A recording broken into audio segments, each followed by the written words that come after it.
Hey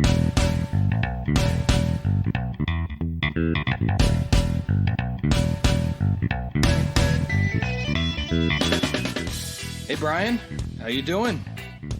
Hey Dan, we have had some snowy weather the last couple weeks. I think they're calling for it later this weekend. I saw that.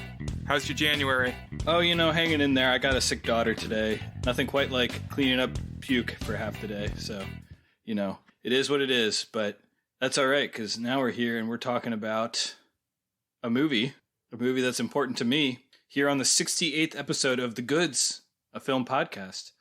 And that is a movie from the year 2000 created by Nickelodeon. But it was released into theaters. It was not a direct-to-TV movie. And that movie is called Snow Day.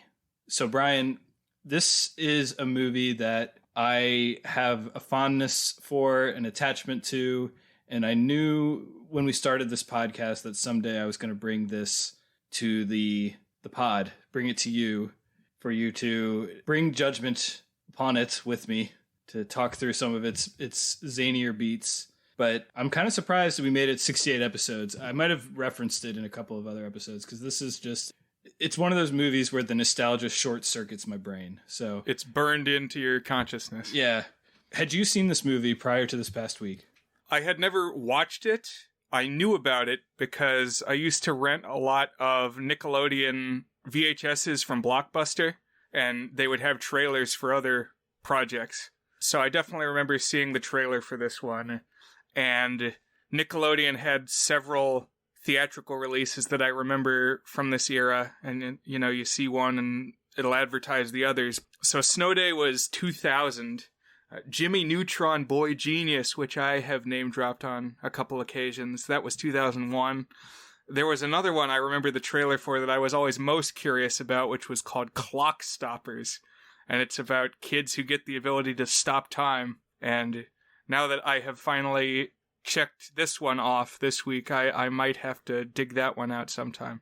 Yeah, I remember seeing the ads for that. Maybe it was on the VHS of this movie. Maybe it was just on Nickelodeon. But that was another one that was on my radar that I never saw as well. The trailer really played up all the fantastical fun one could have if they could stop time. So yeah, I remember from the trailer that it was like, at first they think they're stopping time, but then they realize that they're just slowing it way down because they go and look at a hummingbird or a bumblebee and the wings are still moving. But very slow. Yeah, that's cool. That would probably require a little more CGI than what we get here in Snow Day, although there is one special effects scene of note that I'm looking forward to discussing. Oh, yeah. Let's dive into this movie, and we can talk a little bit about the film itself and some of the context, and then I can also tell you a little bit about why this film has stuck with me as kind of a prelude. So, Snow Day was actually written several years before it came out. So I actually just listened to the commentary. Believe it or not, Brian, I watched this movie 3 times in prep for this episode. It might be the most I've watched a movie for one episode. Do you think it warranted the most watches of any movie we've covered so far? Not in an objective sense, certainly not. But I watched it once just to soak it in. I watched it once to take notes, and then I watched it with the director's commentary to get a little bit of insight into the making of the film. I will say it wasn't the most informative or illuminating director's commentary, but I have a couple of tidbits I'm going to throw in here. Oh. So, well, you're well informed. Yeah. One of the reasons I wanted to listen to the director's commentary is because I wanted to get a little more background on the creation of this movie, because it was actually written several years before it was filmed as a finale film or a special for the TV show The Adventures of Pete and Pete, which was a coming-of-age dramedy that aired on Nickelodeon. And 2 of the writers on that show created the script and then just held on to it. And have you ever seen Pete and Pete, Brian? So one thing is that I didn't have cable until I was in high school, so I would only catch Nickelodeon when I was out at my grandparents' house in the summertime. But also I think Pete and Pete was just a little bit before my time.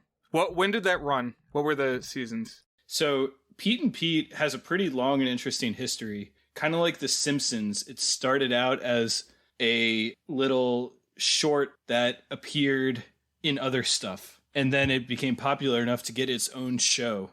So the shorts started in 1991. I was only 2 years old when Pete and Pete started airing, but the show proper ran from 1993 to 1996. So that would be about 4 years before this movie came out. And I was still only, I guess I was 8 at that point. I could have watched the show at 8. I don't even know if we had cable when I was 8, and certainly was watching more Cartoon Network than Nickelodeon at that point. Yeah, so I was 3 to 6 at this point. So it's not impossible that I would have seen it, but we didn't go and start visiting my grandparents every summer until I was 7. So that, I think, is the key factor. So The Adventures of Pete and Pete features 2 kids named Pete. They're brothers. What? You're telling... There's 2 people named Pete in the show, Pete and Pete? Yeah, but hold on. The weird thing is they're brothers. Why? It's like... George Foreman. I don't know. You don't normally have brothers. Yeah, it's a George Foreman situation. But back in my day when I was catching up with some of the great coming-of-age shows, I watched maybe 3 or 4 episodes of Pete and Pete, and I really liked it. I really want to catch up with it. It's got an absurdist streak to it. It's kind of a more mellow... Ned's Declassified, maybe. And typically, I mean, you'll recognize this from Snow Day. The younger Pete was a little more manic, heightened adventure, and the older Pete was in more kind of teen, very light drama, sitcom-y stuff. Okay, so they've got a few years between them. Yes, exactly. And Snow Day was eventually rewritten to have Hal as the older brother, and they rewrote the younger Pete to be a girl, Natalie. So they more or less used the same script, but they took Pete and made them Hal and Natalie. Peter and Petra. Yeah, something like that. I have some mixed feelings about this because I love this movie as a standalone, love in the sense of affection. I'm not going to be arguing it's a cinematic masterpiece by any stretch, but I really appreciate this film. I also think it would have made a great finale, but when the show ended, Pete and Pete, it just kind of drifted off. Like they didn't ever come full circle. And I think this might have been a fitting finale. You know, maybe a missed opportunity, but I don't know exactly the specifics. It came out 5 years after the show ended. Oh well. But here we are with Snow Day from 2000. And I think I'm ready to talk just a little bit about my overall view on this film, which is that I saw it at age 11 or 12. I think it was probably 12. I don't think I saw it in theaters, but I saw it like the following winter when it streamed. Streaming wasn't a word we were using. When it aired. Yeah, what were you watching with streaming in 2000? Man, I'll tell you, well, we'll get back to the like music video in a little while that was spawned from this film, but that was uploaded like 12 years ago, and that was already like 10 years after the release of the film, so... I gotta say, I kept having to remind myself this came out in 2000. It felt more modern than 2000. It felt like 2006 or something. Maybe 2005. I don't know. Other than a couple things. Yeah. Well, also, I mean, I was just struggling to understand that 2000 was 22 years ago. I know. It's unreal. 22 years ago. God, man. It's like, you know how they talk about a pre-9/11 world and a post-9/11 world? I wonder if... maybe we should be talking about a pre-Snow Day world and a post-Snow Day world. That's really what transformed the culture. But I saw this movie when I was 11 or 12, and I think that's the right age, or at least for me it was the right age to see this movie, because I could relate to both of the kids that star in this film in some way. Like, I still got the thrill of a snow day and the sense that one would want to have this grand adventure on a snow day that Natalie has in this film. And I also was like, that was the age I was, I don't know, 7th grade or whatever. Crushes were starting to become a really big deal in my life. And I also like had some wish fulfillment, kind of like a Goofy movie when Max goes up on stage and makes this big grand gesture for Roxanne. There was definitely a sense of A, wish fulfillment, and B, like the fact that he ended up getting like the best friend. Sorry, spoiler. I'm going to jump into it now. Ended up getting the best friend as the girl at the end was also like a warm fuzzy too. It really clicked with me at that age, and it's stuck with me ever since, even if in the years since I can maybe nod my head to the fact that I think, as we mentioned at the end of last week, unlike La La Land, which we discussed last week, this would never be involved in a Best Picture controversy. So, yeah. I guess we made that joke last time. It is a good enough joke to repeat, at least in my opinion. bring them up on the stage. I was about to make it, and I'm like, wait a minute, this sounds familiar in my head. Any other overarching thoughts on this movie before we kind of dive into the cast and then the plot here, Brian? I'll just say that 2000 was really a throwback. I remembered being there. It's, it was almost time to call on one of those memes like, it's been 84 years. Or the, I was there, Gandalf, 3,000 years ago. Yeah, it does feel a little bit like that. Yeah, I mean, yeah, I'll say for any new listeners, I was 10 when Dan was 12. So that's 2000 for me. 10 years old. Right. So this movie, Snow Day, stars Mark Webber as Hal Branston. So Hal, to me, Hal is like a dad name, but he's the teen here. So he's I don't know exactly how old he is, but I'd guess like 15 or 16. I can't remember if they say it in the movie. Did you catch if they gave an exact age? No, I don't think so. He's a high schooler, though. Yeah. I know that much. And then Xena Gray plays the little sister, Natalie. I haven't seen her in anything before or since, but she is probably the realm of like 8 or 9 here. Yeah, I've seen her in one other film, and I'm going to save that and talk about it in a little bit. The two big names in this, well, by far the biggest, actually the lead, if you look at the casting on like IMDb or anything like that, the first billed actor is actually Chevy Chase. He's clearly not the star of the movie as far as the story goes, but he plays the father, and he's also a weatherman. His name is Tom. So kind of cool. Like, that's some real star power you got in your comedy here, Chevy Chase. I thought that was pretty cool. I definitely appreciated that more now than I did when I was 11 or 12 years old. Yeah, they got some bona fides. Who played the mom? I feel like I'd seen her before, too. So the mom was played by Jean Smart. And I feel like I recognized her, too. Have you watched Frasier? Okay, yeah. That would have been where I'd seen her. Yeah, I think she was in Frasier, and she's been... Oh, looking at this now, she's actually been pretty active in dramas over the past 10 years, too. Yeah, she's good in this, too. I'll say, just as a spoiler up front, I like the cast of this movie. There's not really any major weak links for me. I mean, I don't have any strong feelings about Natalie, the younger sister, Xena Gray. I feel like she's fine. But I think most of the other people actually kind of shine in their roles. So the other big-ish name here is Chris Elliott, who you've seen in probably 10 other things without realizing that you've seen him in them.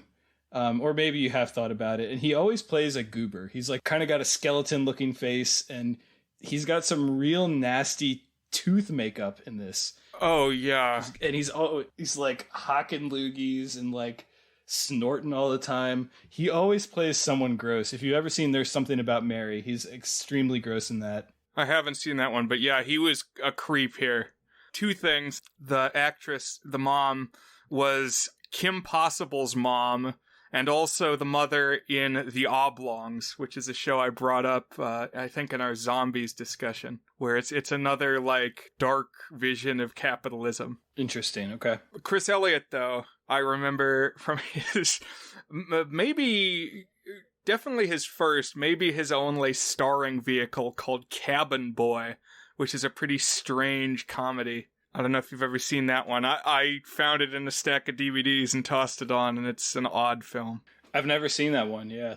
Wow. So, it's not directed by... It was produced by Tim Burton, and apparently directed by Adam Resnick. I could kind of see some Tim Burton influences, because there was interesting special effects in that one. There was, like, stop motion and maybe some puppets. I remember, because it's like a pirate story, and so there's, like, the north wind shows up, like the cloud with the face. It was almost like Monty Python. That's interesting. I'd catch up with that. I used to not like watching Chris Elliott because he made me so uncomfortable. Like, everything he's in, he's gross.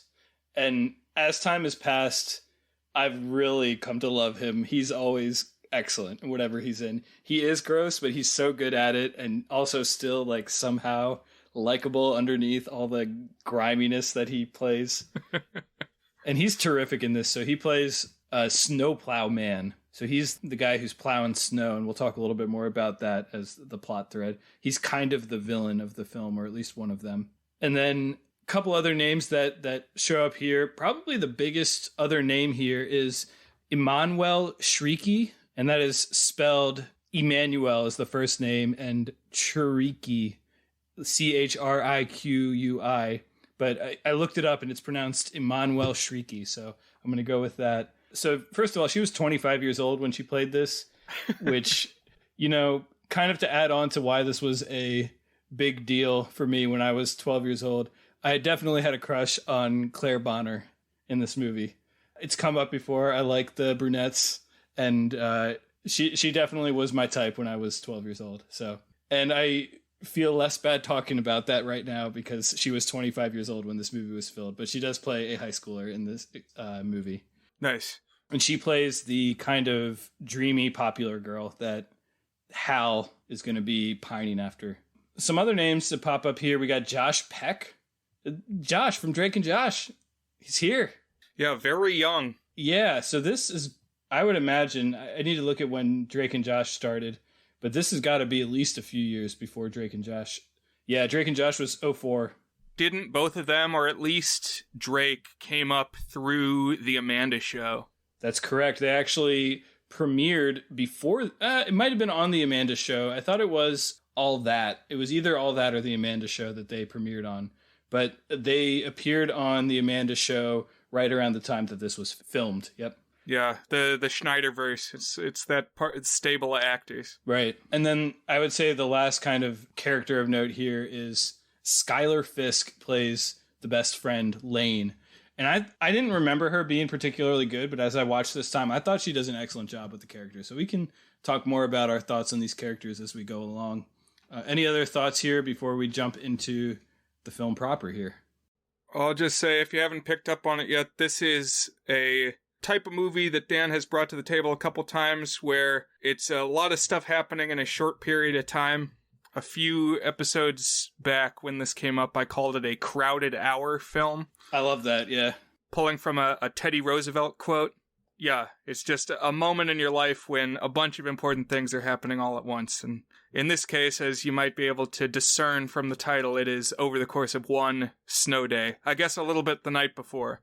Yeah, that's right. Actually, it's kind of funny, and I'm sure you caught up on this, Brian. We've talked about the notion of what makes a Dan movie, and maybe to a slightly lesser extent, what makes a Brian movie in the history of this podcast. I was kind of surprised how many things there are that line up with what today we call a Dan movie. So maybe this planted a seed in my brain that has shaped my entire perspective of narratives and entertainments I like to consume now that I'm in my 30s. Who knows? Yeah, that's funny. I was, checking off boxes on my list. So Snow Day opens during what is a particularly warm winter in generic suburbia. I can't remember if they mention any location touch points. No, they do. They say where it is. It's in Syracuse, New York. Okay. Which is a little bit odd for me because it's pretty far north. Yeah. Snow would be common in Syracuse, New York. That's a good point. And here, they say multiple times they've never had 2 snow days in a row. I don't know. You were skeptical? So one thing I've heard is in areas where it snows a lot, their snow plowing and snow treatment infrastructure is much stronger. So there might even be something to that. Like if it's a place that gets a decent amount of snow, they just deal with it when it happens, That could be a good point. I haven't lived in a place like that, but I have heard that. And maybe Chris Elliott's just really good at his job. Although I think it's not very location specific. Like to me, this is the suburbs that I grew up in. Like this really felt like mid-Atlantic suburbia to me. I agree. It felt like it could have been just about anywhere that snow sometimes happens. Yeah. So the film notes that it has been a particularly warm winter, much to the chagrin of kids in the neighborhood. But we meet the principal of the school. His name is Principal Weaver. And he's just this unhinged freakazoid, celebrating the misery of the kids. There's not much in this movie that's particularly realistic. And I think this movie works pretty well when it leans into its more cartoonish element. But I really found myself loving the Principal Weaver scenes. And I was glad to hear on the commentary that the directors and writers initially had less of a role for Principal Weaver, but they like added in more scenes of him getting pelted with snowballs because the actor was really good at it and hilarious and just like a goofball on and off set. So that energy carries for sure.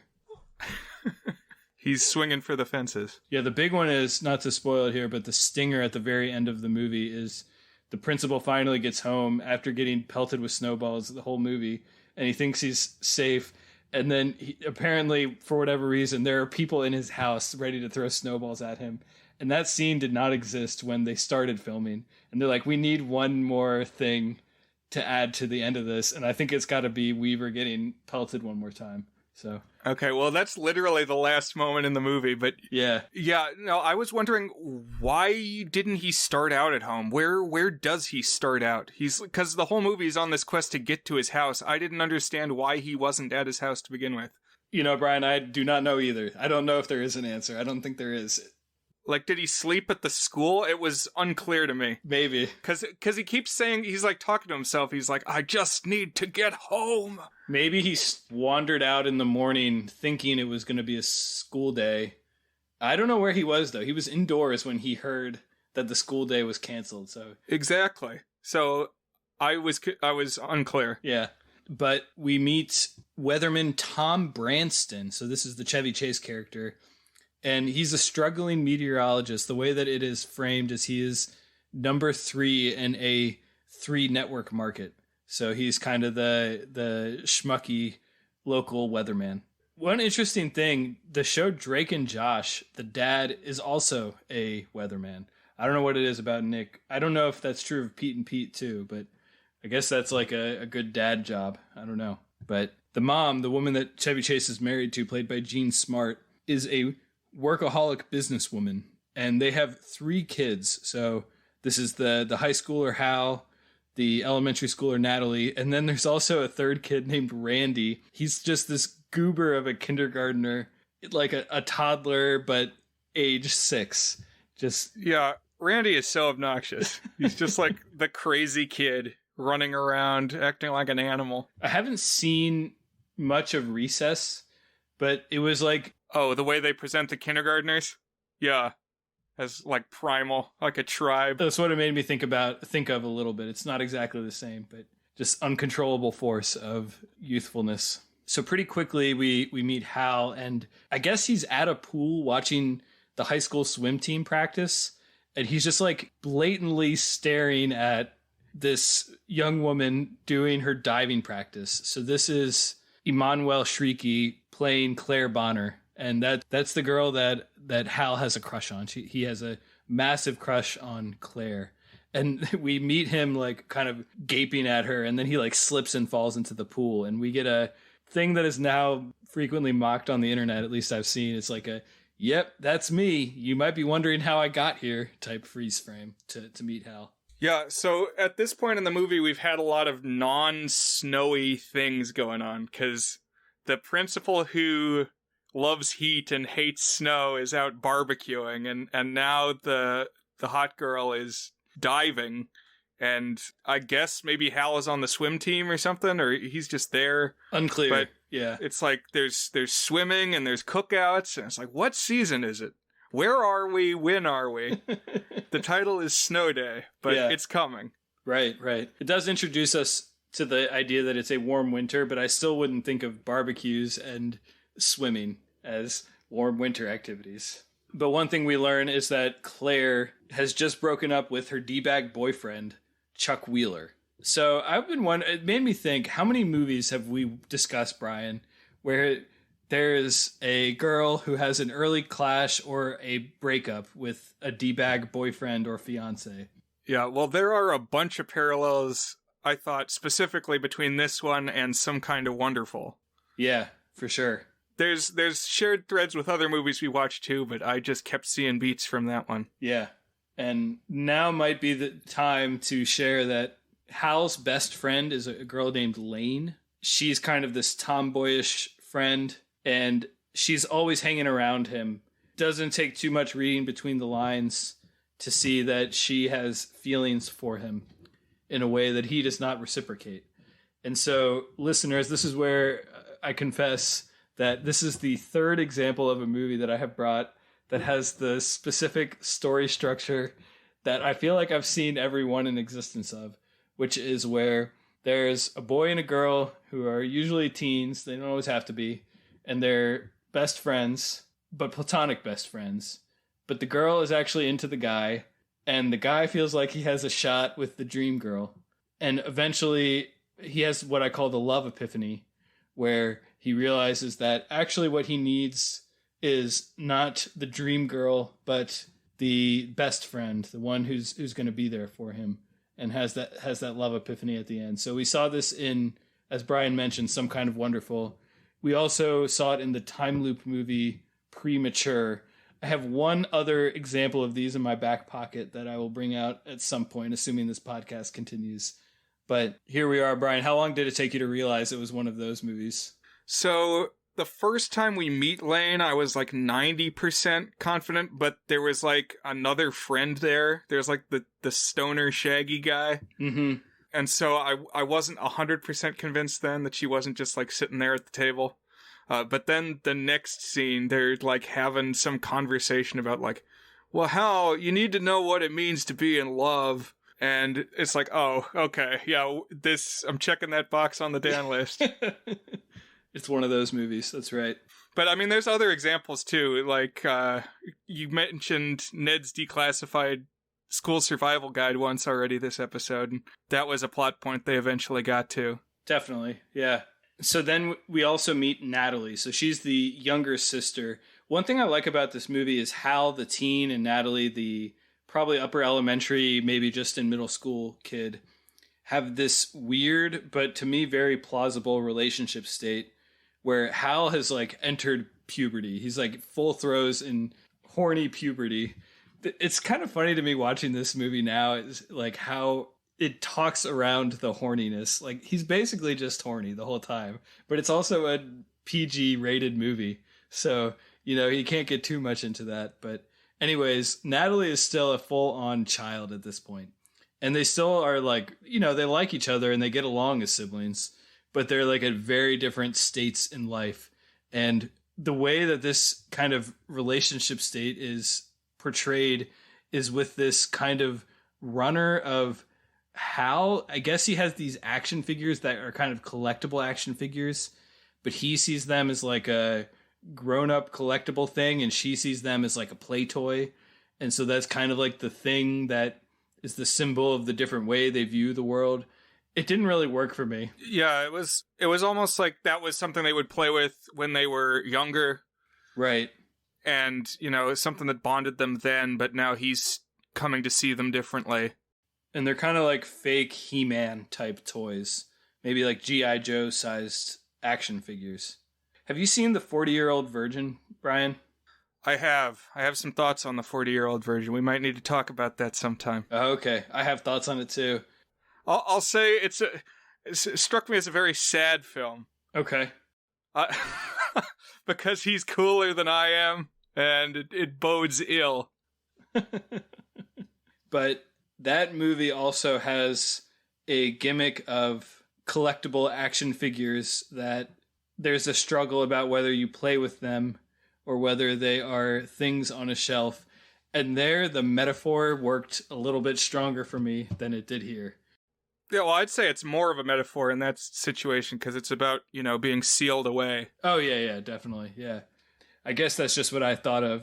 Yeah, these action figures, I think the only reason they included them is so they could have a kick-ass stop-motion scene for about 40 seconds at the end of the film, which we'll talk about in a little bit. Oh, man, you just bringing it up now. Yeah, suddenly at, like, the second act climax or partway through the third, she starts talking to the action figures, and they come to life in, like, Ray Harryhausen stop motion. Yeah, it's real stop motion. It's not CGI. Yeah, that's one thing from the commentary I learned is they thought about doing CGI, but they're like, it would look so dumb with these action figures we've seen the whole time. We're only going to have one small scene with them. Let's just do real-ass stop motion. And so they did it. So I thought that was pretty cool. Yeah, it sticks out because, as you said a while ago, it's like the only special effect sequence, except for some of the stuff with the snowplow. That's true, yeah. So at that diving practice, Hal had recovered one of Claire's ankle bracelets. So like, I guess she's a diver and she had an ankle bracelet and it fell off and he kind of fell in the pool. That's when we get the kind of freeze frame thing, and he recovered it. And there's a whale charm on that anklet.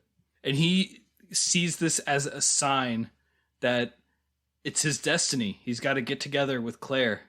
And so he decides that's his mission. He's going to use this as the kind of means to make an in on the recently single Claire Bonner with her ankle bracelet, which is from the start just real pathetic.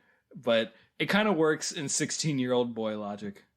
Well, it's like he has a reason to talk to her. So yeah. And of course he ropes Lane, the best friend girl, into helping him out. But now this kind of day before the big day is done, and Natalie, she makes a wish on a snow globe for a snow day. Even though it's been a warm summer, she wishes for a snow day. And she kind of falls asleep, and the snow globe falls out of her hand. And one thing they pointed out in the commentary, which I did not catch, but I was kicking myself for not catching, is this is very explicitly a Citizen Kane reference. The snow globe falling out of the hand. Have you seen Citizen Kane, Brian? I have seen Citizen Kane. It took me a while, but I have seen that one. Did you pick up on the fact that the snow globe falling out of the hand? Not at the time, but I figured out where you were going when you said she dropped it. Yeah. Now, where my head went was making a wish on a snow globe is a pivotal plot event in Elmo Saves Christmas. So that's a good point. I, of course, thought it was an homage to that. What do you think is the more influential cinematic piece out of those two? Hard to say. But then it cuts to her waking up, and sure enough, overnight, some amount of snow. I feel like it's inconsistent as we go throughout the movie. It ranges from several inches up to several feet of snow fell overnight. Because they say it's record-breaking. A couple times they say it's record-breaking. So does that mean, like, for the time of year, or what? Because, again, this is Syracuse, New York, which is like upstate New York. They get a lot of snow up there. I'm going to Google it right now. I feel like this is a Californian conception of Syracuse, New York. That's a very good point. Because these weren't newbies who were making this movie, so they've been probably living in LA for years now. So I just Googled it.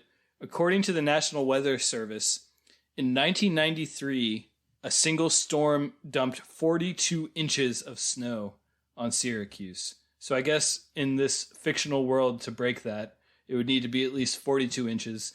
Most of the time, we're not seeing 42 inches of snow here, but that's all right. And when Natalie sees this, she looks out the window and she shouts, "Snow!" And one revelation from the director's commentary is, in the script, in the screenplay, there were 7 O's and 1 W in snow as it was written. So I thought that was an important point. Yeah, these are the things you only learn from the director's commentary. One line that comes up here that gets repeated frequently throughout the movie is, anything can happen on a snow day. I spent a few minutes pondering this one, Brian. Do you think that anything can happen on a snow day? I wanted to talk about this because I was wondering, like, what has your experience of snow days been? Like, what was your favorite thing about snow days, and what did you usually do on one?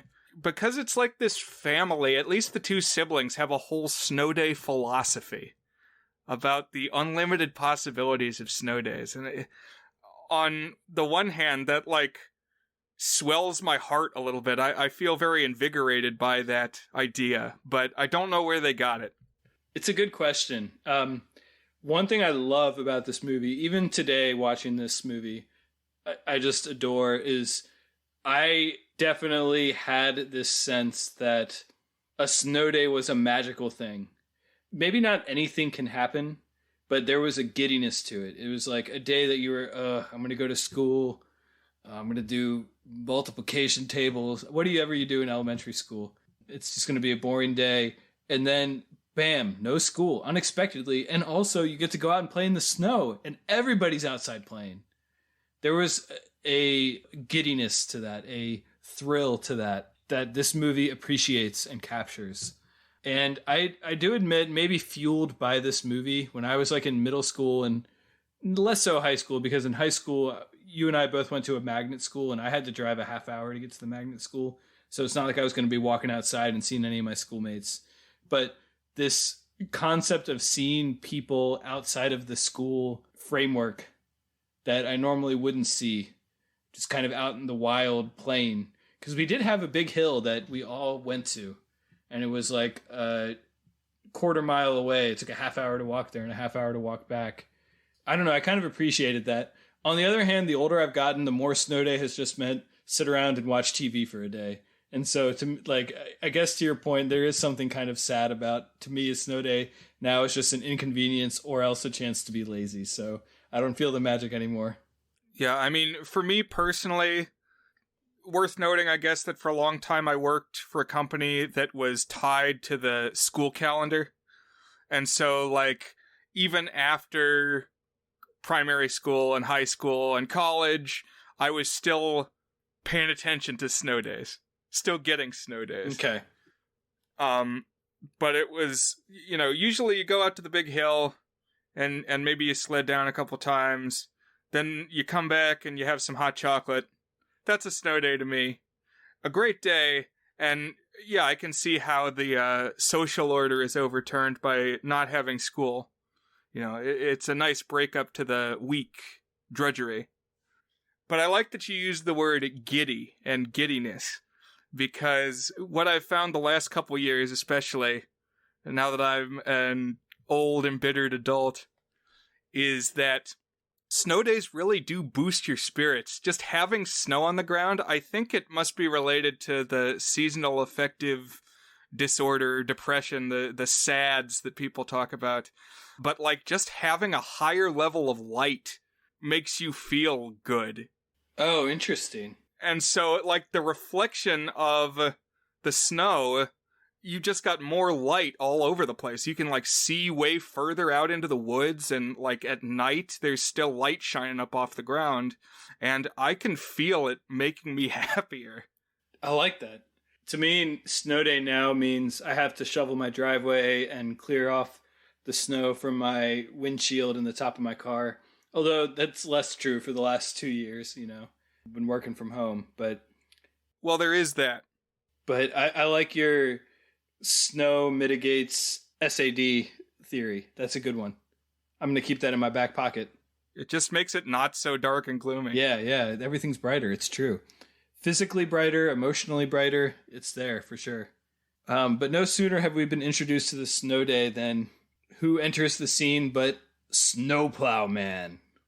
This is really this great snowplow. I really love this bit of production design. It's got like snowflakes on it the same way that somebody gets teardrop tattoos for every person they kill. And it's got like these gnarly chains on it that the narration says is made from the braces of old students. That was such a good schoolyard urban legend. I could imagine kids telling each other that. And the camera work, you know, we're not talking about anything super avant-garde here, but it's like, it's clever in the way that it uses close-ups and high angles and canted angles to like make this machine feel monstrous. Like, there is no doubt.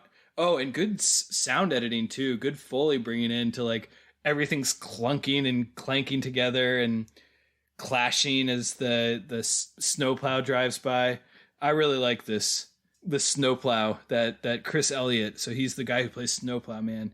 He's driving and he has a bird. So I thought it was a crow. Apparently there's some talk on the commentary about they wrote it as a parrot, but it was not physically possible to get a parrot in for how cold the shooting conditions were. So they just made it a generic bird. And it kind of looks like a crow, but it's apparently there's a specific species of bird that's good in cold. And that's the one they ended up getting. So, okay. Yeah, I think it's got like some white on the chest or something. So it looks a little different from a crow, but I was thinking crow too. Which goes well with like a villainous creep.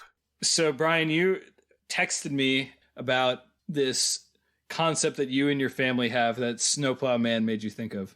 Yes, so I'm glad I get to bring this to the table now, because this is the concept of what's called a gonculator. This is a term that my mother taught me, and I had always wondered if this was like something she came up with completely from whole cloth. I guess the word originally comes from an episode of Hogan's Heroes, where I think the POWs have like some gadget that it just doesn't really do much of anything, but like the Germans see it and think it's some secret thing they're working on, or maybe vice versa. But what it has always meant in the Terrell household, my household growing up, is that it is a big, imposing, scary truck that features prominently in a movie. And that it just gets introduced as, like Dan said, a monstrous machine that is shot in some imposing way. And there are more gonculator movies than you would think. The key example to me is Fern Gully, The Last Rainforest. Did you ever see that one, Dan? No, I haven't seen that one. Okay, well, in that one, there are these workers who have this big logging machine, and they're driving it through the rainforest in Australia, and it's harvesting the rainforest. And I guess this thing is called the leveler. But to me, that's the quintessential gonculator. But there are other movies, too, like in The Rescuers Down Under, the poacher, played by George C. Scott, has this vehicle that the wiki calls a bushwhacker. And that's a gonculator. I had some fun reading about the bushwhacker. You sent me the Disney wiki page about the bushwhacker. Like in the Crystal Skull Indiana Jones movie, they're going through the rainforest in that, and they have this big machine with saws on the front cutting down the trees. If it's cutting down trees, pretty good sign that it's a gonculator. But also, like in George Romero's Land of the Dead, there's this vehicle that the survivors have that they can drive around in zombie territory with. And I would count that, you know. There's room for debate over what makes a gonculator movie. Like, you could say, oh, is every Mad Max a gonculator? But I think if everybody has one in the world, it kind of dilutes the presence of the gonculator. It needs to be like a sole entity. Yeah, gonculator is relative. It's like Mr. Incredible. If everyone's special, no one's special. If everybody's got a gonculator, nobody's got a gonculator. Everybody's just got a vehicle at that point. Right, exactly. But Snowplow Man has got a gonculator. Yeah. It's a pretty... Where does this land in the gonculator pantheon? Is it kind of in the upper tier, or did it not quite strike you as much as some of the better ones? Well, they are able to lay him low by the end of the movie, but that's par for the course in the subgenre. Okay. I was just glad to be able to talk about it. I didn't know how long it would be before we got a gonculator. Yeah. So at this point, we got the plot threads laid out. We got a snow day. We got somebody plowing the snow day, trying to clear out the snow. We got Hal chasing after his dream girl, Claire. Meanwhile, his doting and interested best friend is at his heels the whole time. So we hit the promise of the premise. And those are the A and the B plot. Natalie and her friends trying to inhibit Snowplow Man such that they can get that rare, coveted second snow day. Because as you mentioned, Brian, it comes up that they've never had 2 consecutive snow days. I want to point out that we had, here in Northern Virginia, 5 consecutive snow days just last week. So I was a little less impressed with this dream of theirs, but it still captured a thrill, I would say. Yeah, it was always exciting when it happened. Exactly, yeah. One thing I want to bring up is this fort that Natalie and her friends have. Mm-hmm. It's like this subterranean igloo with multiple entrances and exits and tunnels and things. And they have it wired for electricity because the friends are down there playing either a PlayStation or a Nintendo 64, and it's one of the Rugrats video games. Good catch. I didn't notice that, what video game it was. It's just like a flash, but I could tell that they were Tommy walking around. That's funny. So I actually have an anecdote about this from the director's commentary. So there was some controversy about this after they had shot it, in that, snow forts are like really unsafe and are very out these days because they can collapse very easily. So like homemade snow forts generally frowned upon, at least if there's like a whole roof above them. And B, having any electricity out in snow is also really dangerous because snow still conducts electricity, I think, the same way that water does. Yeah, I mean, it's just water, so it probably would. Right. So that's considered super safe, or excuse me, the opposite of that, super unsafe. Experts consider this safe. Something one should definitely not do out in the snow. And so there was some concern, like, are we setting a bad example? Well, will there be liability? But like, there's other unsafe things going on in this movie, so I feel like that one kind of drowns out relative to some of the other things. So, but yeah, no, I agree. That was kind of striking. What did you think of the snow fort? Just that it was cool? I liked it. I would want to slide down in there as a child. Mm-hmm. So the A and B plots again, Natalie and Hal. The C, D, and E plots that we see are, one is Tom, so that's the Chevy Chase dad, trying to come out of his third place hole of being the weakest weatherman in town and trying to pass this guy named Chad Simmons as the top weatherman in town. So he's constantly like trying to one up Chad Simmons. Another one is the mom. So the workaholic mom gets stuck watching Randy at home while she's trying to get work done. I really liked in the director's commentary, they talked about Randy. That apparently, first of all, everyone on set loved him. He was like very charming, but he was also pretty coachable. So like he kind of did what you wanted, but he was also just really weird and like off kilter. And a lot of the stuff that he does is apparently somewhat improvised, or at least the way that he did it was improvised. And apparently his thing was he kind of didn't have a sense of social boundaries. This is the actor. He would just walk up to random people on set and start hugging and kissing them. Just like imagine a guy fixing the lighting, and here comes Randy, the 6-year-old, walking up to you, and he starts hugging you and kissing you on your side. It's the biggest laugh I got when I was listening to the director's commentary. So he's essentially not acting. Yeah, basically. He's just a known quantity being Randy on and off camera. Yeah, being unleashed for sure. I thought that was pretty good. And then the last one I already mentioned is just scene after scene of Principal Weaver getting stalked and abused by elementary school kids. There's something to be said for the fact that the adults in this movie are largely just trying to do their jobs, and the kids are actively getting in their way nonstop throughout the movie and making their lives horrible. Very much a kid's perspective movie that I could see being frustrating to adults if they were coming at it from fresh eyes. I felt bad for this principal. As far as fictional principals go, he's definitely on the less villainous side, except that he like laughed at them at the start of the movie and said he was anti-snow. At this point, he's just getting pelted with snow. And it made me think of that episode of The Office where it's the only one where Dwight gets the advantage in the pranks on Jim. Oh, yeah. That's a good one. And by the end, Jim is like battered. Like he's just jumping at his own shadow because he's afraid that Dwight is going to come around every corner and hit him with another ice ball. That's pretty funny. Whenever the principal would get pelted with snowballs, it was just people who happened to be filming there that day.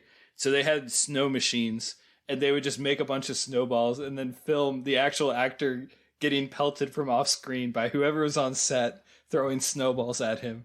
I just imagine like a guy setting up the rigging that day, and all of a sudden, hey, come and spend 5 minutes chucking snowballs at an actor. And he got like snow in his nose and his ear and stuff. And he was apparently a trooper with the filming, but I thought that was pretty funny, the image of that.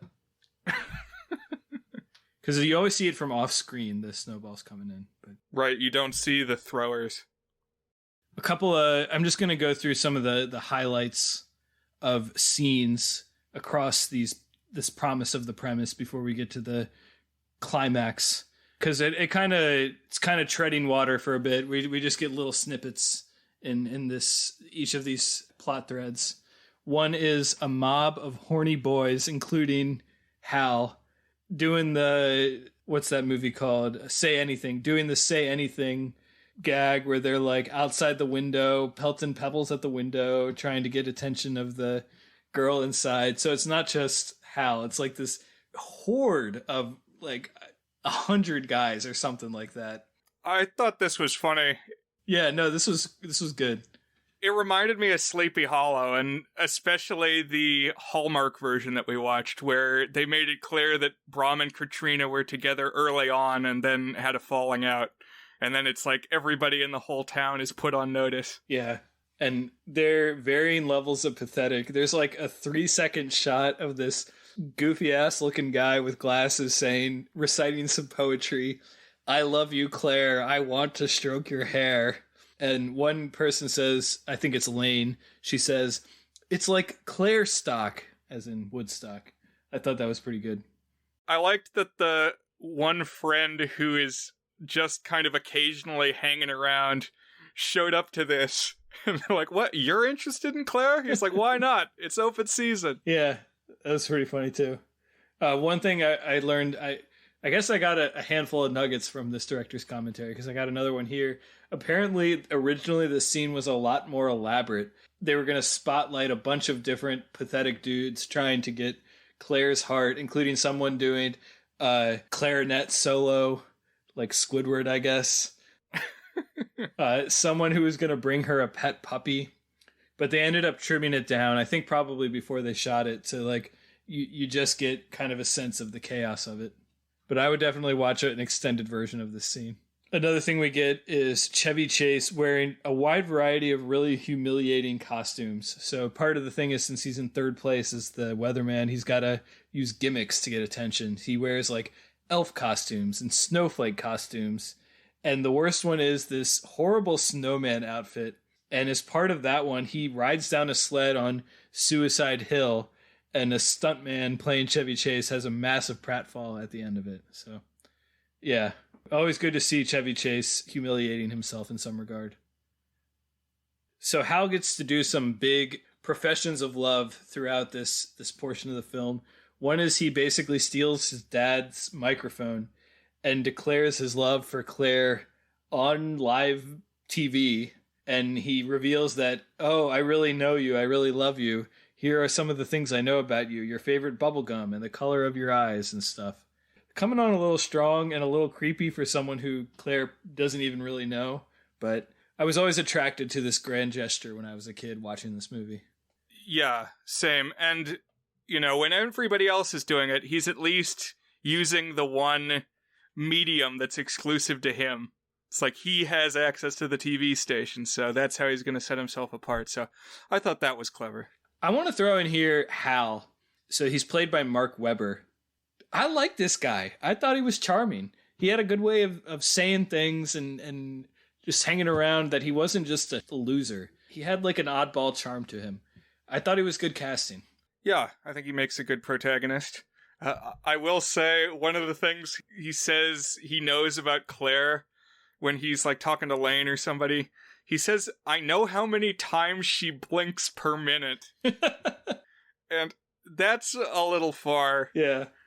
But to go off into the weeds as I want to do, one of my favorite YouTube channels is this guy called Pan and Coic, and he does really in-depth analysis of Super Mario 64. Okay. And just Super Mario 64.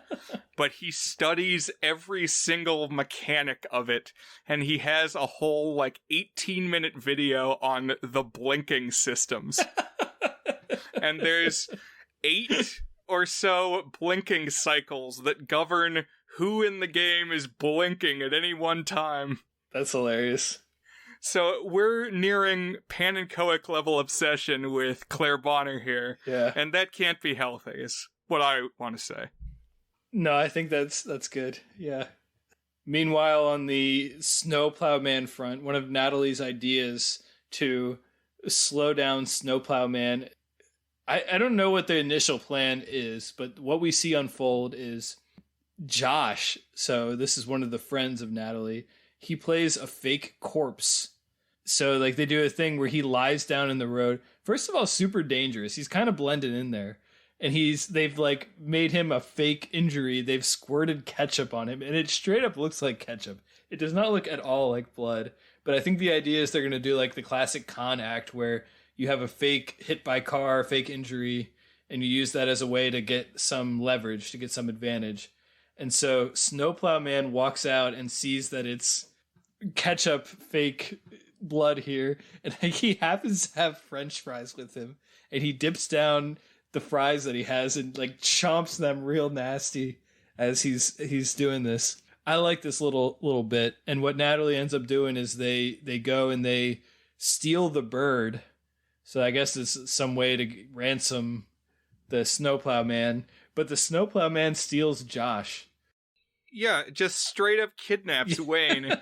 So one earlier approach to stopping the snowplow was they like startled him somehow, and he veered off course, and he hit a car in the road, and like, realistically, I think that would be enough to stop it for the day, because it was very public. Yeah. And like, okay, now you gotta like get a ticket or a lawsuit or something. You just destroyed that car in the middle of town. I'm glad you brought up that scene. Another thing I learned from the director's commentary is when they were filming anything with the snowplow, but also kids around the snowplow, he watched a lot of The Wizard of Oz when he was filming it, and tried to steal tricks of the Munchkin scenes from that. And he was inspired by the house landing and the Wicked Witch dying on that scene where the snowplow crashes for the first time, because it's like the false hope that they've stopped Snowplow Man. And so he was thinking of the Wicked Witch dying when the house from Wizard of Oz lands and kills it when she first gets to Oz. So obviously this film has got some historic pedigree, you know. It's up there with Citizen Kane, Wizard of Oz. These are the movies that we should be thinking of and considering it in the same stratum as. I got one more to drop when we get there. I should point out now, since this is the moment with Josh Peck kind of highlighted, it's one of his key scenes in the film, is there is a lot of fart foley in this film. Like, whenever Josh is on screen, we hear fart noises. I'm not fond of the fart noises personally, and if I'm not fond of them, the directors and writers were just outright disdainful of the fart noises. But they had a really good anecdote that they did like 2 or 3 test screenings of the film with kids, and literally the most common feedback was it was so funny when the kid farted.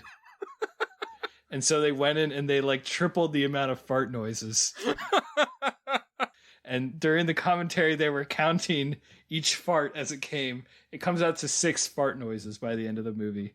So they said there's 6 farts, 3 kisses, and unfortunately none of those overlap. So we don't get any fart kisses at the same time. Oh, man. Missed opportunity. Another grand romantic declaration is when Hal takes over a radio booth at an ice rink. And this scene is notable because the DJ prior to Hal taking it over is manned by Iggy Pop, very influential punk rocker. And here he is. Apparently he flew in for like 2 days to film this little thing, but I never knew it was him until I was looking at the casting and listening to the director's commentary this time around. So just kind of a random, totally out there cameo for someone to appear there. That's cool. I think this is the second skating rink romance scene we've seen since the Rocket Fire documentary. That's pretty good. I forgot about that. Yeah, for anybody keeping track. Yeah, no, I like that. The ice rink is here. That's another one for me that made me nostalgic of my childhood, because I grew up in a town that had an ice rink. And that was like a social hotspot, is they had some open ice times and kids would just go and hang out at the ice rink. Kind of like almost a 1950s type thing or something. You weren't doing too much of that in the 1990s and 2000s. But I always thought that was cool that the town I grew up in had one of those. And I never actually went to an open ice time, but I always romanticized the idea of it. And I was glad that showed up here in the story. A nice time at the ice time. I'm just kind of scattershot here on moments that called to me in some way. Another one is there's this diner that appears a few times. We get a moment that to me recalls a favorite gag from a favorite movie, which is a Goofy movie. There's also a stoner third wheel type guy there. Here, as Brian mentioned, there's a stoner buddy who hangs around some of the scenes here. And in a Goofy movie, the stoner guy's really into Cheese Whiz, and he makes the Leaning Tower of Cheesa and shoves it into his mouth. In this movie, he makes a French fry log cabin at the diner. I liked that too. Of course, it's a PG-rated movie, so they can't make him actually a stoner, but all the cues are there for him to be a stoner. And another thing I learned from the commentary is that this diner is actually a diner that they would eat at, and they really liked this diner. They're like, this is where kids would hang out.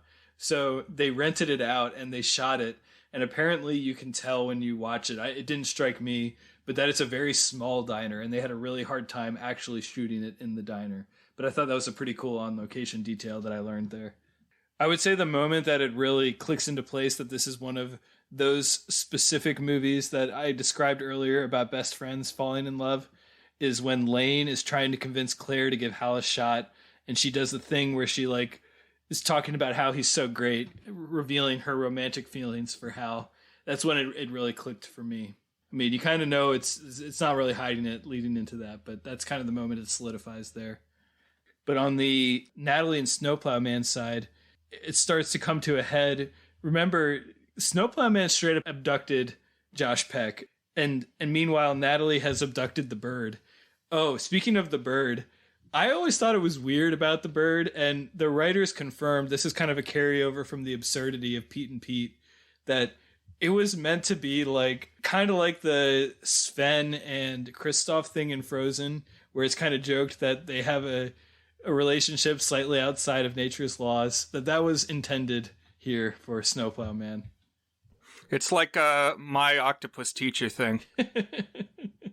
Yeah, something like that. But they have a hostage negotiation.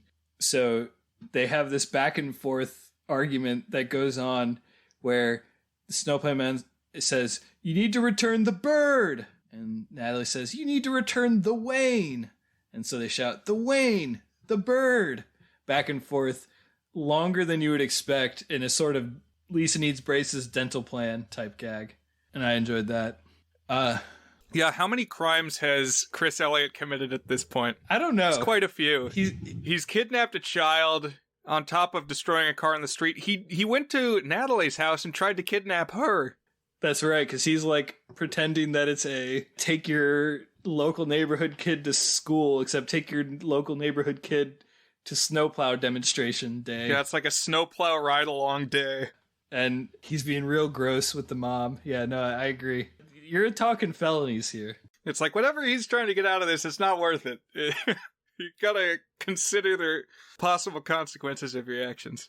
Maybe the signature gag of the movie is, remember, Hal has a bracelet, an ankle bracelet of Claire's with a whale charm on it. And he makes this really elaborate snow design of a whale. We're talking like football field sized whale decoration, which he reveals to Claire.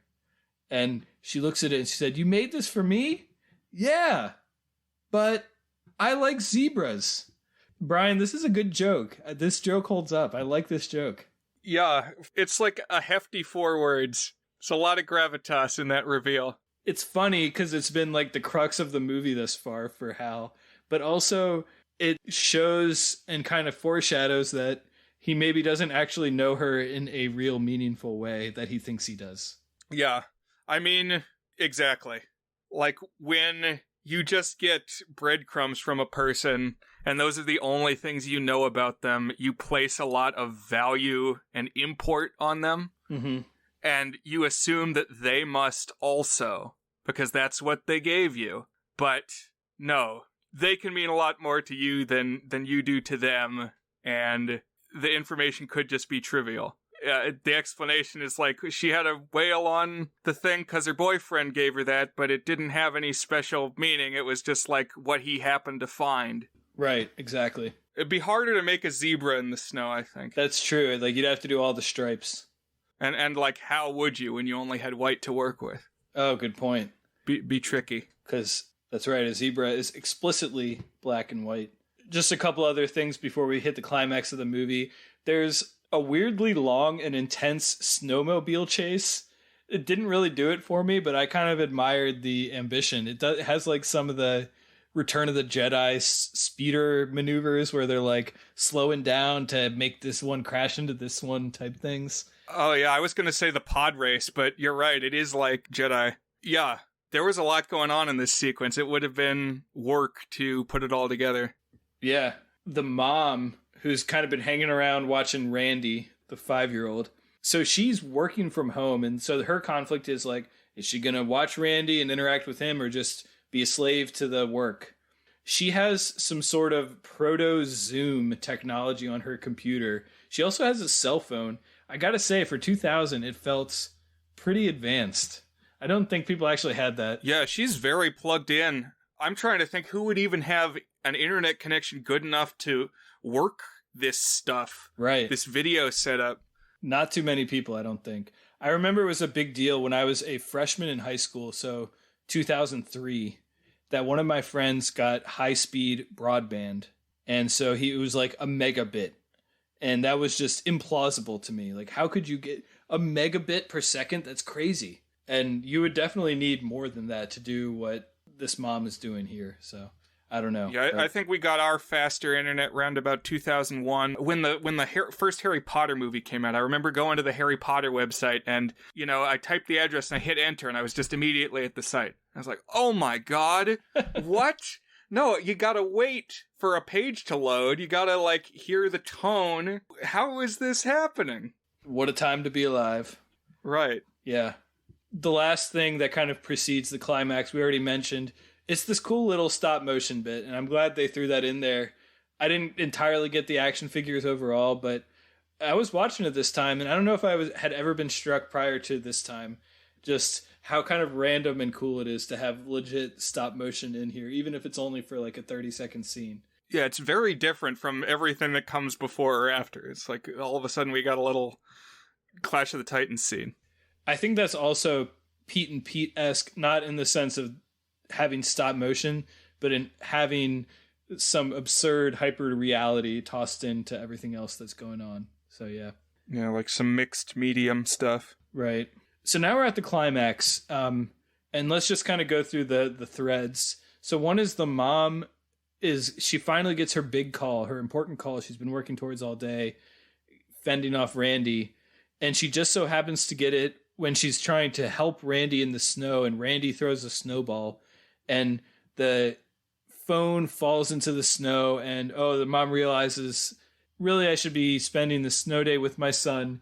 Like, honestly, if I'm her, just do the 10-minute phone call and then play with the son if it's going to get you a lot of money or something like that. But I appreciated the sentiment that you got to appreciate your family when you're there. Yeah, it's like the work will still be there later, but this is the youngest child. Maybe it's the last child. Yeah.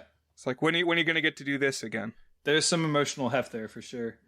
This made me think of the show that's already come up multiple times, Ned's Declassified School Survival Guide. So the third lead on that show is a boy named Cookie.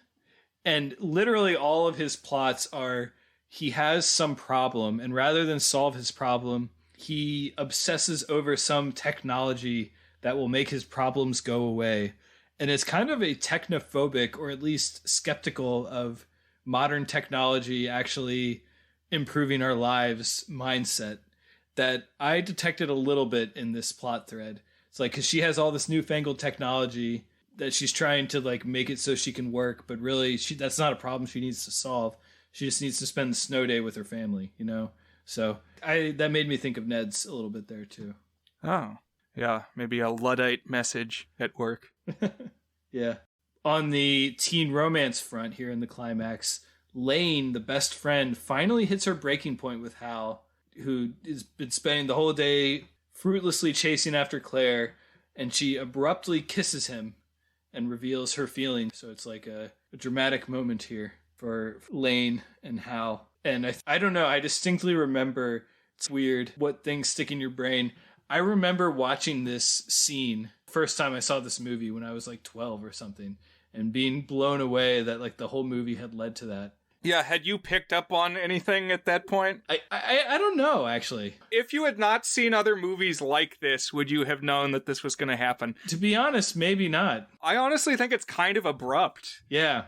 But because we've covered other movies like this, I knew it was coming. Right. I think it does a good balance of making it a little bit of a surprise, but also paving the way to it. I mean, it's not really a surprise, but it is like a twist.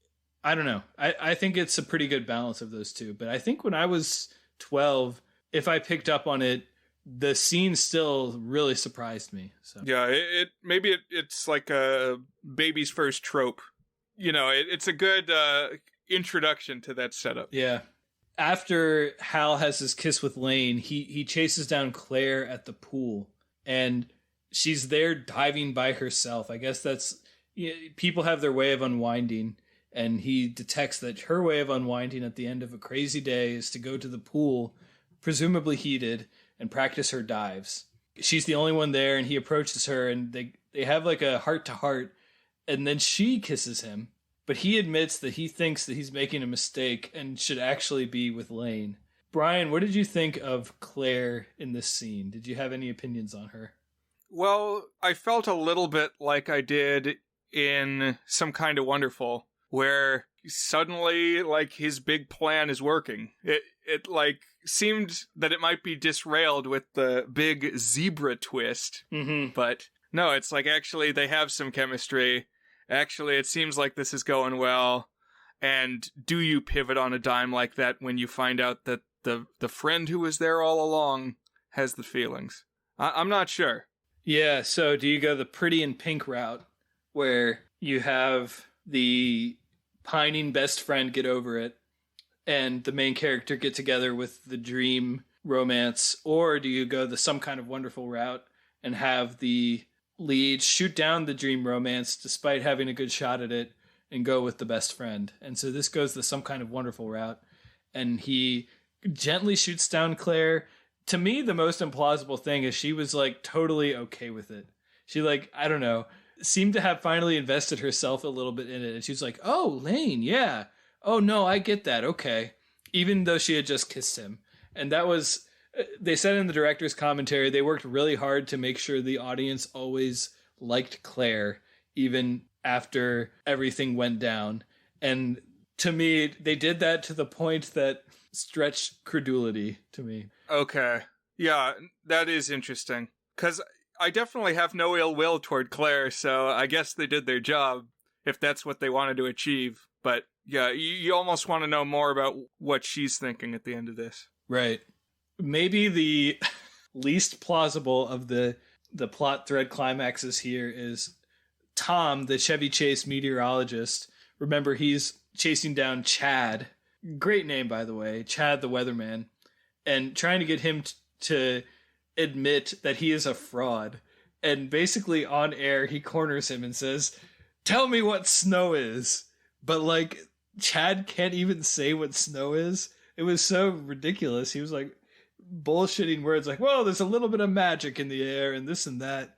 And this attempt to make him seem like a fraud works. And like the crowd starts pelting him with snowballs and chanting Tom's name and stuff. And I was laughing my ass off when I was watching this. It's so ridiculous. Yeah, I guess people just can't stand for a fraud weatherman. Apparently. They're not going to worship a false idol like that. Oh, Tom knows how to read a Doppler radar. He's got to be the real deal. Chad, let's throw snow at him. So, also, like, if you're a weatherman in Syracuse and you can't coherently talk about snow, that's pretty bad too, I gotta say. On the snowplow man front, he's got just one more street in town to plow. And so we get Natalie. She kind of had this crisis of faith a little bit earlier. Oh, is she going to actually settle for one snow day, or will she make the one last stand to try to get her second snow day? So this last street, she goes full Tiananmen Square, where she like stands in front of the snowplow. And just as snowplow man confronts her, this massive horde of kids appears over the hill. I feel like this is a trope, but I couldn't state specifically what movie it was inspired by. Like, Seven Samurai or something, where you kind of hear the soldiers in the sound mix gradually, and then they all appear, and there's like a mass of them, and they all storm Snowplow Man. Yeah, I felt the same. It was done well because they make a wind sound. She says something like, "Listen to the wind," which I guess is like a catchphrase of one of the action figure characters. Oh, yeah. It gets brought up earlier that one of them says, "Listen to the wind," which is a weird catchphrase. It's stupid. Yeah. Like, how often is a situation going to come up where that's what you say? But they say it here, and then all the kids from like all over the town start making a genuinely kind of scary wind howling. Woo! Like, if this was actually an enemy army, you would be freaked. Yeah, no, that was good. One bit I really liked from the director's commentary, they had to hire a bunch of extras for this scene, and they were all kids. And basically, apparently when they were shooting, what they announced over the loudspeaker was, "All right, now you storm Snowplow Man, and go." And then everybody ran down. It was apparently they hired 200 extras to do this. And they said they're not convinced that all of the kids realized that the actor was not actually a snowplow man, not actually a villain. He said there was one kid in particular who kept punching Chris Elliott in the ribs during the filming of this, thinking that he was an actual someone he should be attacking. And the image of that just made me crack up. Some dumbass 8-year-old plowing down Chris Elliott and wailing on him. I think that's pretty great. A lot of method actors in this project. People who just stay in character all the time. Apparently, yeah. When they pull this off, their plan is they're going to tie Snowplow Man to a sign. This dude's going to die of frostbite. It's like 20 degrees outside or something. And they steal the snowplow, and they're going to, quote, unplow. What is that? We thought we might do a little unplowing. That's what she says. What does that even mean? How do you unplow? You can't unplow. It's like the snow is on the grass and the curb. You're gonna like drive up on the curb and put the snow back in the street? I don't know, Brian. What? I would assume that's what they would have to do. What I'm predicting is a lot more destroyed infrastructure here. It's like cars crushed, like fire hydrants knocked over. Yeah. Yeah, and they don't show really any of it happen except for, the one gust that knocks over the ex-boyfriend. Right. They show one bit of it when Plow essentially chases down Chuck Wheeler, and apparently this stunt was actually really dangerous, and they had a professional stuntman doing it to have a snowplow pushing snow and a person getting caught up on it, which you actually see on camera. But it's a stuntman, and apparently this was really dangerous, according to the commentary. Yeah, I was surprised they went there. I thought, wait a minute. Because previously, like when Corpse Josh looked like he was going to get plowed, I don't know, it was scary. Yeah, I thought it was meant to be like, a lethal threat. Right. And then they do it like a Three Stooges move. Like, I guess the stakes weren't as high as I thought. And this is just when Chuck Wheeler, the D-bag boyfriend, is finally ready to catch up to Hal and beat him up. But Hal, of course, at this point is going after Lane, the best friend. And he finds Lane. They're back at the ice rink. I guess the ice rink is still open, but Lane is the only one there, or they've broken in or something. And one line that came up earlier is when Lane was talking about what it means to be in love with someone, is love isn't about fate and magic bracelets and destiny. It's about finding someone you can stand to be around for 10 minutes at a time. I thought it was a good payoff, a good callback, that when Hal is finally professing his love for Lane, he says, "You got 10 minutes?" And then the movie ends with Principal Weaver. I mentioned this earlier. Principal Weaver getting home, except there's more snowballs for him to get pelted with. Just a goofy way to go out on the movie. And that is the end of Snow Day 2000. A couple other thoughts I wanted to mention. At one point, Hal and Natalie had agreed, so this is the older brother and sister, they had agreed to spend the next day hanging out together. So kind of resolving that sibling rift I talked about earlier, where they're kind of at weird age differences. And that was one of the inciting incidents of the film, and kind of resolving that. I like this consideration of the complex sibling dynamics and appreciation for staying close as siblings, even as you enter different life states. And that's, as someone with 5 younger siblings and someone who considers himself close to all 5 younger siblings, I appreciate the challenge of that. I'm glad it showed that and showed them intentionally trying to do that, even if it wasn't intuitive. So, yeah, I'm surprised you hadn't brought that up yet, the fact that you have multiple younger siblings. Because I feel like that's probably a reason that this, as well as like later Nickelodeon projects like Ned's Declassified and Drake and Josh, resonated with you. You know, that you stayed aware of things maybe with a younger demographic because you were still plugged in via younger siblings. That's a good point. I really like that insight, actually. Shows like Drake and Josh and movies like this, there certainly is some element of that. Even other things like Blue's Clues, where I was too old to appreciate them at the age that I would have, but because my siblings were, that was a show that, you know, all the things you mentioned, this movie, Drake and Josh, Ned's Declassified, Avatar: The Last Airbender, plenty of others were kind of on my periphery because my siblings were watching them. And that's a good point. It's like a parasocial aspect of this. A meta element is because of my closeness to my siblings, I was able to appreciate this film when I otherwise might not have actually watched it. Right. And that idea is going to be a talking point in next week's episode, so stay tuned.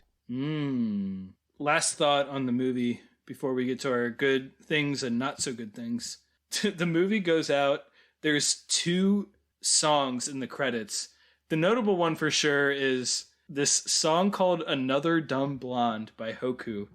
And this song has been stuck in my head maybe 2 days a year, every year since this movie came out.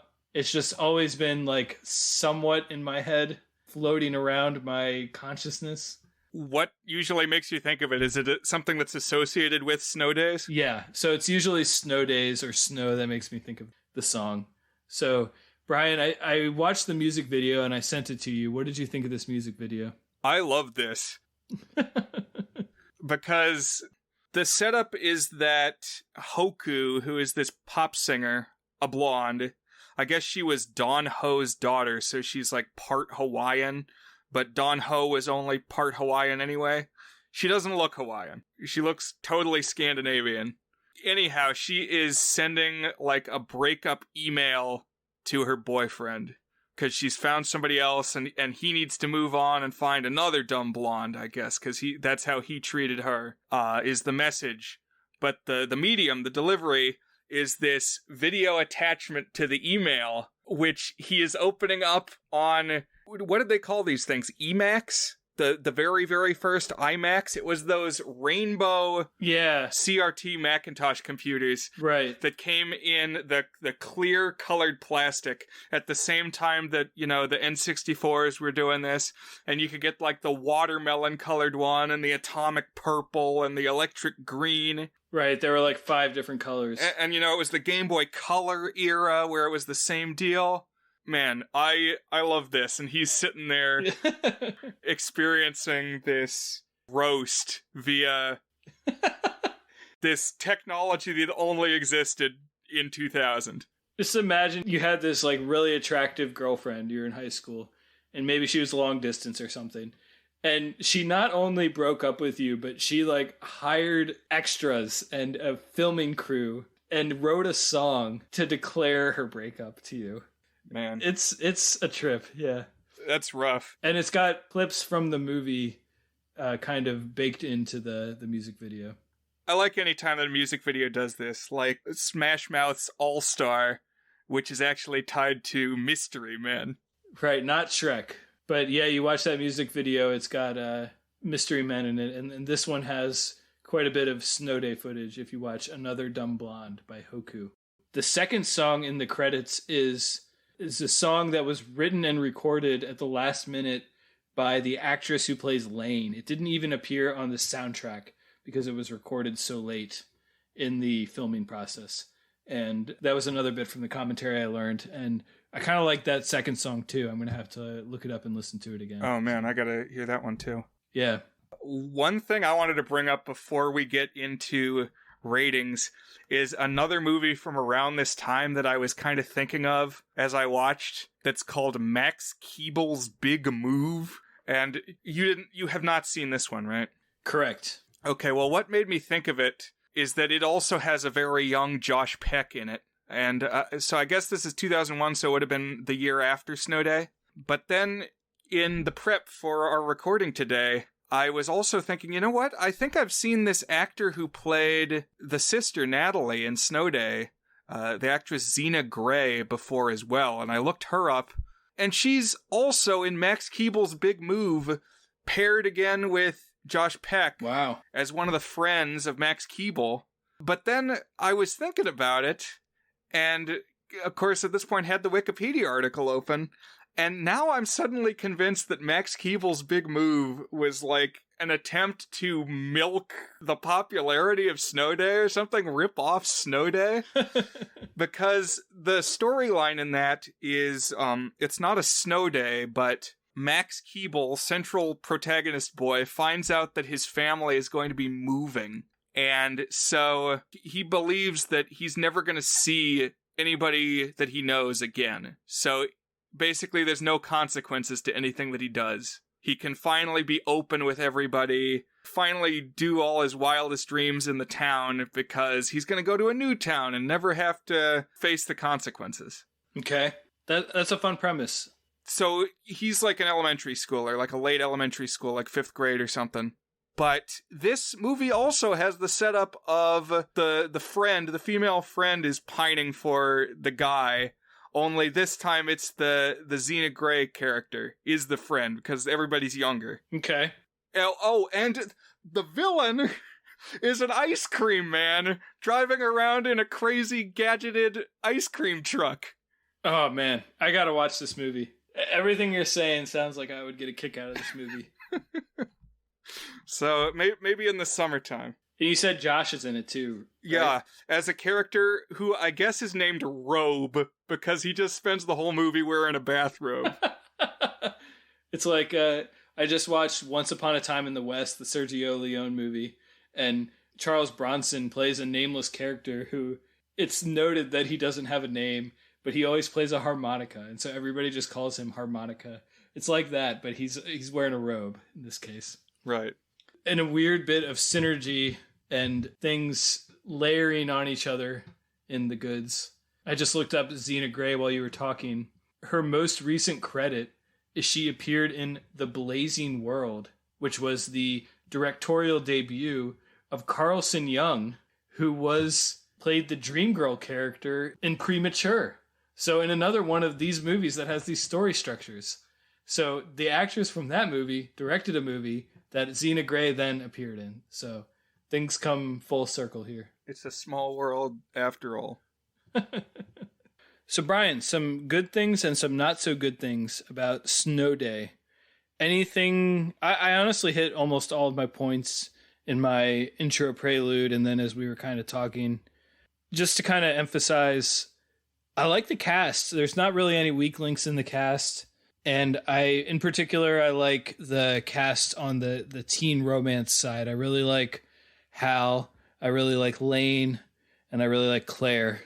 And I'm always glad when there's a good D-bag boyfriend. So I appreciated that. But then we got Chevy Chase in the mix. We got Chris Elliott just stealing scene after scene as Snowplow Man.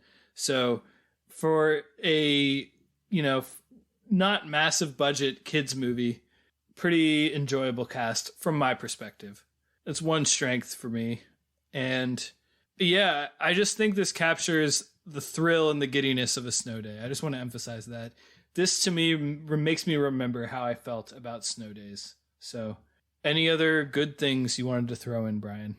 I'll just second that I definitely felt that as well. And more recently probably than some, I do like snow days. I like the concept and the experience. Yeah. So one thing that I have said when we've had these kinds of stories in the past is, what do you need to get one of these stories right? So you need to believe A, that the boy has a shot with the popular girl.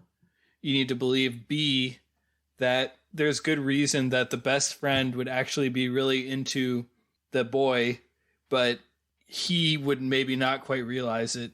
And then C, you also really need to believe the love epiphany. You need to believe that he would actually come around on it. And I would say, for me, this gets a check on all three boxes. I actually think it does this trope, this story structure, pretty well. I believe each one of those aspects. I would say the most dubious is like he's already sitting there kissing Claire Bonner. Would he actually step away from that? And maybe not, but I would believe that he would have a realization that he actually enjoys being with Lane. So even on that front, I would say it scratches the itch, if you will.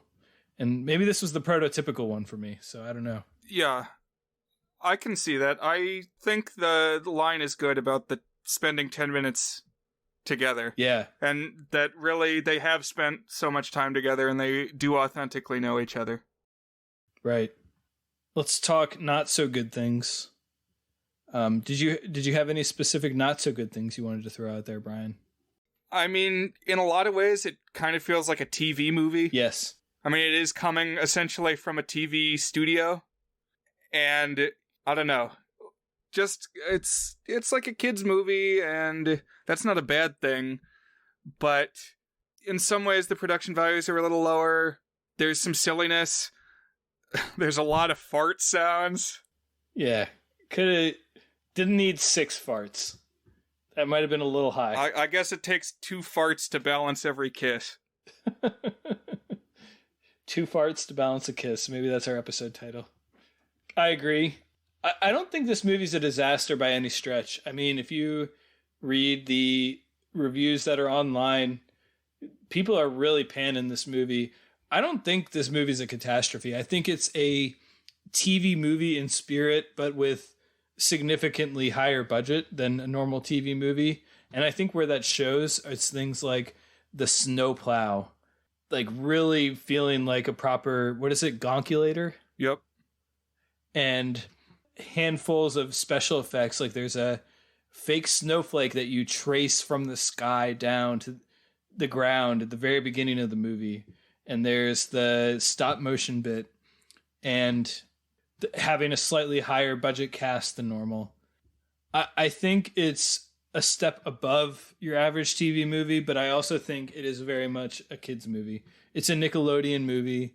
It's not, despite the Citizen Kane and what was the other one? Wizard of Oz references. Oh, the third one I forgot to bring up is the snowplow. There's one shot, and I think it's when they're doing the hostage exchange, and the snowplow kind of drives over a hill, but it drives like lateral to the hill first, and so you see the top of it.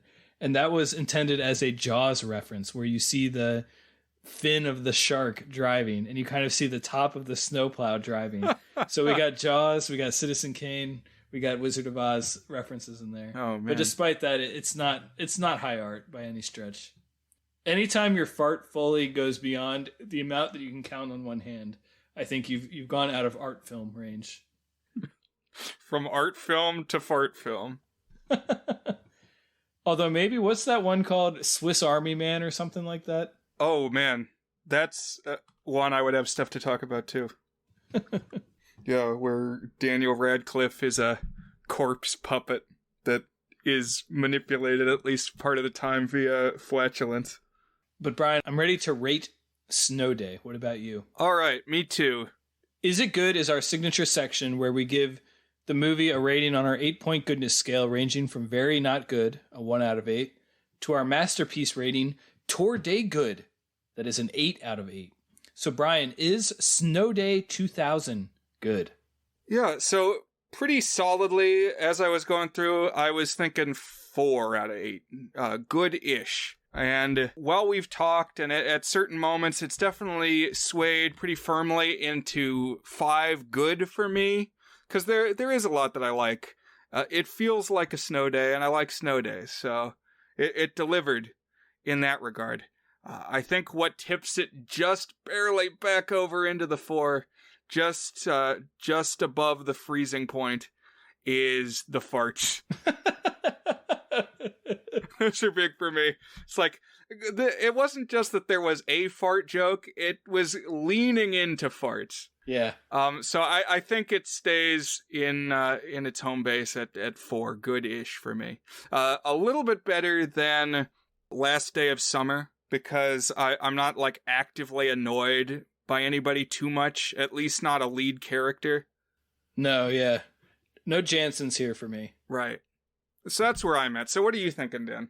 You mentioned Last Day of Summer, Jansen Panettiere. I don't think I shared this on air yet, but my brother, who listens to the podcast, wanted to get me a cameo of Jansen Panettiere for me, given that I mock him on a weekly basis on a podcast. And I can't imagine why, but Jansen canceled the cameo request. He didn't send me a video message. We've been janceled.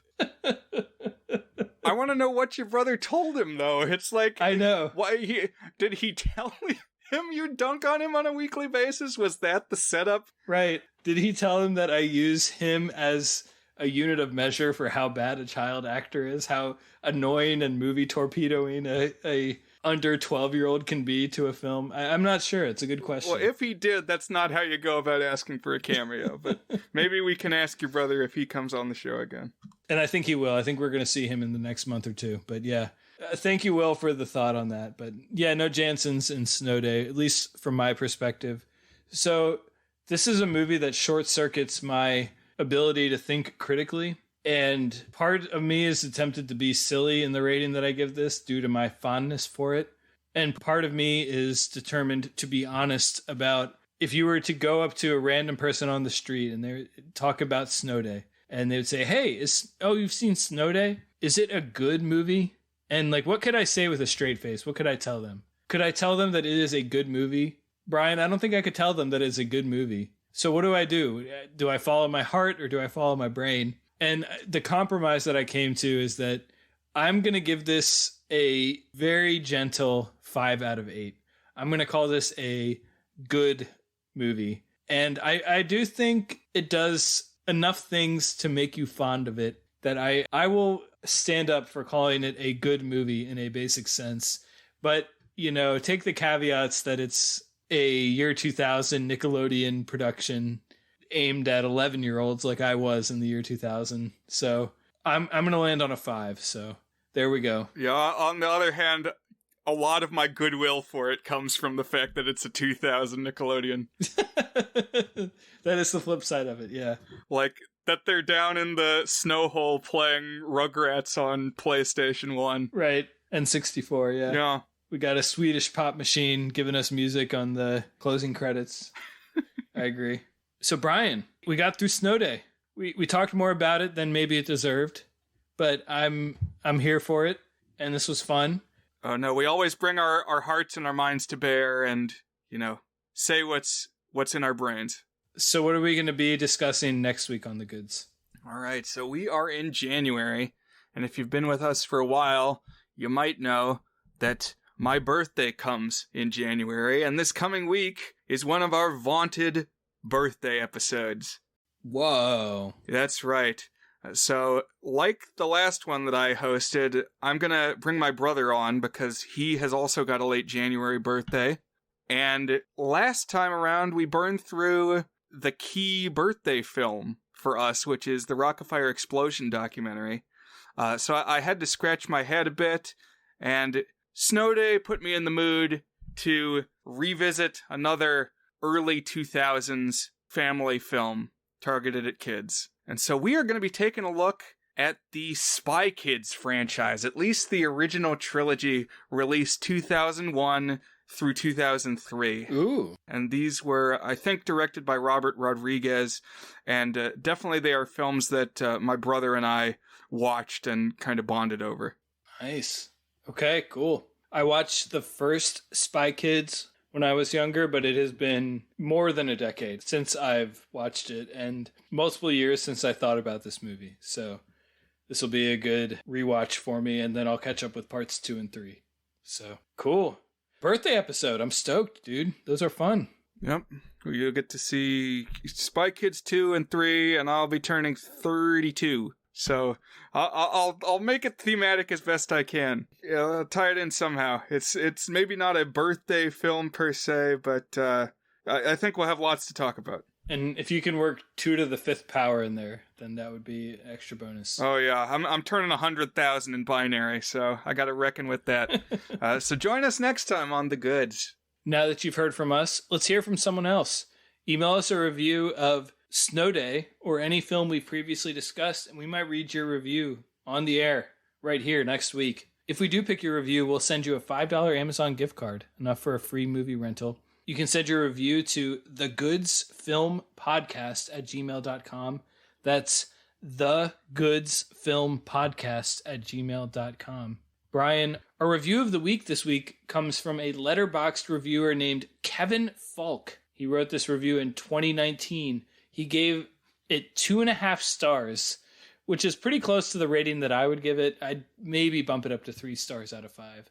But Kevin Falk wrote, "This movie literally has a villain named Snowplow Man whose sidekick is a fucking bird that he clearly has some sort of sexual relationship with. The bird is also named Clementine, which the snowplower sings at one part of this movie while almost running over several children that are trying to continue to make it snow. And why isn't this movie a meme again?" So I did like the "Oh My Darling Clementine" runner. Like the kids sing it when they slay Snowplow Man at the end of the movie, Brian. They tie him to the signpost. They sing that song. It never occurred to me that that was like part of his psychosexual relationship with this weird ass bird. Well, I don't think the bird was Clementine. I think the machine was Clementine.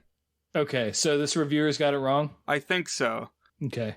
Yeah, what was the bird had another, it was like Trudy or something, right? I think that's right, yeah. But, I mean, he had a weird thing with the machine, too. But it was more like it was done up like a World War II plane. Yeah. Like you said, it had the kill markers on the side. It had like a pinup girl painted on it. Yeah. He had his hangups, for sure. Yeah, interesting dynamic. So, anyways, Kevin, we might have corrected you on a detail there, but thank you for sharing your thoughts on Snow Day. You're a review of the week. And yeah, Brian, we'd love to hear from the listeners. And I am looking forward to watching Spy Kids Trilogy and talking with you about it next week. So. Oh, me too, Dan. As always, this was fun. And we might have some snow on the horizon. So remember that anything can happen on a snow day. Snow! 7 O's there, in case you didn't catch that. So. Bye, everyone. Bye.